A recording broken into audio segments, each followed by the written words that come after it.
आज हम लोग एक्टिंग के संबंध में कुछ और समझने की कोशिश करेंगे। एक्टिंग को समझने के लिए परफॉर्मेंस को समझना ज़रूरी है। What is performance?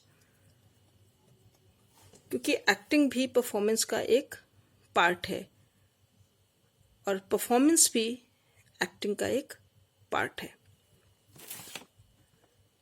परफॉर्मेंस में हम किसी भी एक गिवन सिचुएशन में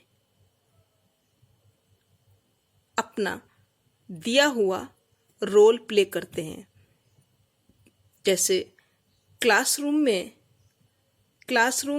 एक दी हुई परिस्थिति है, एक गिवन सिचुएशन है। Classroom is a given situation and teacher is playing the role of teacher at that time. तो एक गिवन सिचुएशन में, गिवन कंट्रोल्ड सिचुएशन में जब आप अपना रोल प्ले करते हैं तो वो परफॉर्मेंस हो जाती है। जैसे हम दिन भर अपना कोई ना कोई रोल प्ले करते रहते हैं, परफॉर्मेंस करते रहते हैं, ये परफॉर्मेंस देखते रहते हैं। जब हम स्पोर्ट्स जाते हैं, when we watch any sort of games, sports में जब हम स्पेक्टेटर होते हैं तब हम स्पेक्टेटर का रोल प्ले कर रहे होते हैं और स्पोर्ट्स पर्सन वो भी उस गिवन सिचुएशन में वो परफॉर्म कर रहा होता है। एक्टर भी यही करता है। एक्टर भी गिवन सिचुएशन में दिए हुए रोल को प्ले करता है। कंट्रोल्ड सिचुएशन में एक अपनी भूमिका को वो परफॉर्म करता है। जब सिचुएशन कंट्रोल्ड होती है, जब आप अपने रियल सेल्फ में नहीं होते हैं, तब आप परफॉर्म कर रहे होते हैं।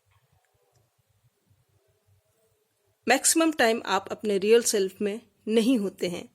इसको ऑब्जर्व किए जाने की आवश्यकता है कि दिन भर आप अलग अलग कंट्रोल्ड सिचुएशंस में आप अलग अलग तरह से अपने गिवन रोल को कैसे परफॉर्म करते हैं।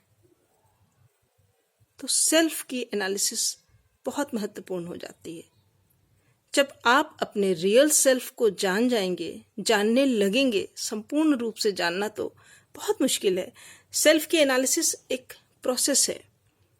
यह पूरे जीवन भर चलने वाली एक प्रक्रिया है। तो सेल्फ की एनालिसिस जब आप करते रहेंगे, सेल्फ को जानने की तरफ बढ़ेंगे, अपने स्व को जानने की तरफ बढ़ेंगे, तभी आप कैरेक्टर के सेल्फ को जानने की तरफ बढ़ पाएंगे। आप कैरेक्टर के स्व को नहीं समझ सकते अगर एक्टर अपने स्वयं के सेल्फ की एनालिसिस नहीं करता है, उस प्रोसेस में कंटिन्यूअसली नहीं रहता है, स्वयं को ऑब्जर्व नहीं करता है, तब तक वो दूसरों को ऑब्जर्व नहीं कर सकता।